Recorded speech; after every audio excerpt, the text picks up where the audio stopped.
प्यारे बच्चों, आज हम आपको कक्षा 10 हिंदी का महादेवी वर्मा का जीवन परिचय हम आपको बताएंगे, जो आपके बोर्ड पेपर के लिए बहुत जरूरी होगा। और जो ये वीडियो बताएंगे आपको बोर्ड पेपर के लिए बहुत महत्वपूर्ण होगा, जिसको आप तैयार कर लीजिएगा। और मैंने इससे पहले भी आपको वीडियो बना दिया है, जिसमें आपका ये पद्य का जीवन परिचय है। पद्य का जीवन परिचय, 2 जीवन परिचय जो बनाएंगे और देना है, एक तो दे चुके हैं सूरदास जी का, 2 वीडियो और देंगे जो जीवन परिचय होगा, उसी से बोर्ड पेपर में पूछेगा। और जो टॉपर बच्चे लिखते हैं वो अलग से नहीं लिखते, ऐसे ही लिखते हैं। मैं बताऊंगा आपको कैसे लिखते हैं। और मैं आपको फिर से बता देना चाहता हूं कि ये क्वेश्चन नंबर किस पर रहेगा, यानी 26 नंबर का जो क्वेश्चन होता है वो आपका जीवन परिचय रहता है। और इसमें क रहता है और दूसरा ख रहता है। क जो रहता है वो गद्य से रहता है, और ख जो रहता है वो किससे रहता है, पद्य से रहता है। इसमें भी 3 रहता है, इसमें भी 3 नाम रहेगा, यानी 3 जीवन परिचय देने के लिए कहेगा।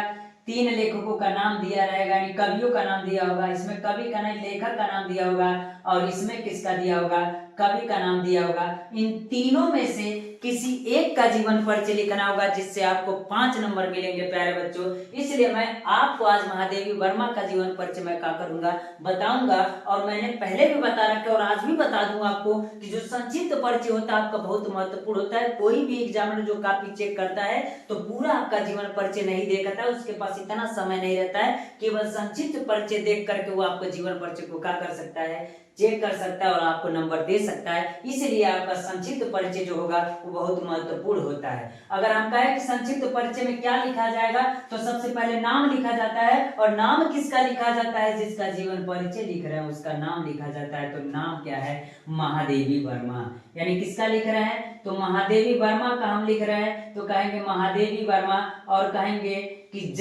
जन्म कब हुआ था, तो सन 1907 में इनका जन्म हुआ था। प्यारे बच्चों, कब हुआ था, तो सन 1907 ईस्वी में हुआ था। तो जन्म स्थान कहाँ था, तो हम कहेंगे फर्रुखाबाद हुआ था, जो उत्तर प्रदेश में। तो कहाँ हुआ था, फर्रुखाबाद में हुआ था। तो फर्रुखाबाद लिख देते हैं, उत्तर प्रदेश भी लिख दीजिए, कोई दिक्कत नहीं। पिता का क्या नाम था, तो गोविंद प्रसाद वर्मा था।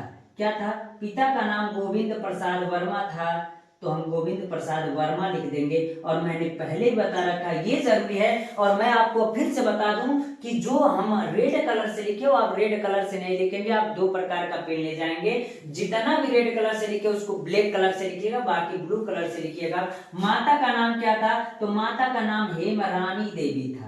क्या था, हेमरानी देवी था। और इनकी रचनाएं कौन थी, तो इनको कहेंगे रश्मि है, नीरजा है, आदि बहुत सी रचना है, लेकिन ये मुख्य है। और कहेंगे इनकी मृत्यु कब हुई थी, तो मृत्यु इनका सन 1987 ईस्वी में इनकी मृत्यु हो गई थी। सन 1987 ईस्वी में इनकी मृत्यु हो गई थी। आइए प्यारे बच्चों, देखते हैं इनका पूरा जीवन परिचय क्या है। तो हम कहेंगे महादेवी वर्मा का जन्म सन 1907 ईस्वी में। और हमने कहा कि जब इसको ब्लैक पेन से लिखिएगा ना, तो इसको अंडरलाइन कर दिएगा, जिससे आपके एग्जामिनर का ध्यान इसी पर जल्दी चला जाए और तुरंत नंबर दे दे। और कह रहा है कि महादेवी वर्मा का जन्म सन 1907 ईस्वी में फर्रुखाबाद, उत्तर प्रदेश के फर्रुखाबाद में हुआ था। तो हम कहेंगे इनका जन्म कहाँ हुआ था, तो फर्रुखाबाद में हुआ था। इनके पिता का नाम क्या था, तो इनके पिता का नाम श्री गोविंद प्रसाद वर्मा था। तो इनके पिता का नाम हम श्री गोविंद प्रसाद वर्मा का कहेंगे, लिखेंगे। अगला कह रहा है तथा माता का नाम, तो माता का क्या नाम था,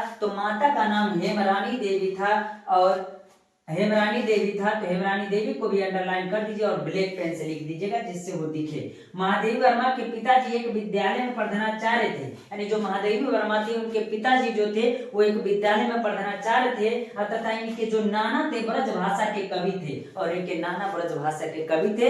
इसलिए हम कहेंगे इनके पिता जब प्रधानाचार्य थे, तो जाहिर सी बात है पारिवारिक असर इनके ऊपर भी पड़ेगा। तो ये भी प्रधानाचार्य हुई, और कवि इनके नाना जी थे, तो इनका भी असर पड़ा, और ये भी बाद में कवि बनी थी। और इन सबके प्रभाव ने महादेवी वर्मा को एक सफल प्रधानाचार्य बना दिया। हमने कहा ना कि जब असर है पारिवारिक तो थोड़ा सा हो सकता है, तो प्रधानाचार्य बनी और भावुक कवियत्री भी बना दिया इनको। यानी जो इनका पारिवारिक असर था, पिताजी जो इनके प्रधानाचार्य थे और नाना यानी कवि थे, तो इनको कवियत्री बना दिया। और महादेवी वर्मा जी साहित्य और संगीत के अलावा चित्रकला में भी रुचि रखती थी। किसमें रखती थी, चित्रकला में भी रुचि रखती थी। और भारत सरकार ने पद्म भूषण उपाधि से क्या किया, सम्मानित किया और ज्ञानपीठ पुरस्कार भी दिया और भारत भारती भी पुरस्कार दिया। लेकिन हम पद्म भूषण तथा ज्ञानपीठ पुरस्कार को क्या किए हैं, लिखे हैं और कर सम्मानित किया। और सन 1987 को भी रेड पेन से आप लिख दिए, आप ब्लैक पेन से लिखेंगे तो सन कहेंगे, सन किस में, तो कहेंगे 1987 ईस्वी में इनकी मृत्यु हो गई थी। यानी सन 1987 ईस्वी में इनका स्वर्गवास हो गया था। और इनकी रचना इनका जीवन परिचय है और इनकी रचनाएं भी, तो हम प्यारे बच्चों आपसे कर रहे हैं, आप रचनाएं भी लिखिएगा। रचनाएं एक कहता है लेकिन आप 2-3 लिख दीजिएगा, कोई दिक्कत नहीं होगा। तो पहला कह रहा है रचना इनके निहार है, रश्मि है, निर्जा है, सांध्य गीत है, अतीत के चलचित्र है। इस प्रकार हम कह सकते हैं इनकी तरह रचनाएं है। और प्यारे बच्चों हम उम्मीद कर रहे हैं कि आप अच्छे से पढ़ाई कर रहे होंगे और बोर्ड पेपर की तैयारी भी कर रहे होंगे। आपके बोर्ड पेपर में बहुत ही कम समय बचा हुआ है, इसलिए आप इसको तैयार कर लीजिएगा। और सबसे आसान भाषा में यही है और आपका महत्वपूर्ण भी टॉपिक है आपका ये क्वेश्चन। और मैंने 2 वीडियो पहले भी दिया है और ये वीडियो जो आपको देंगे हम, ये आपका लास्ट जीवन परिचय होगा। किसका, पद्य का, गद्य का भी हो चुका है, इससे बाहर से नहीं आएगा, आप पढ़ लीजिएगा और इस वीडियो को देख लीजिए। आज के लिए इतना रहने देते हैं प्यारे बच्चे, धन्यवाद।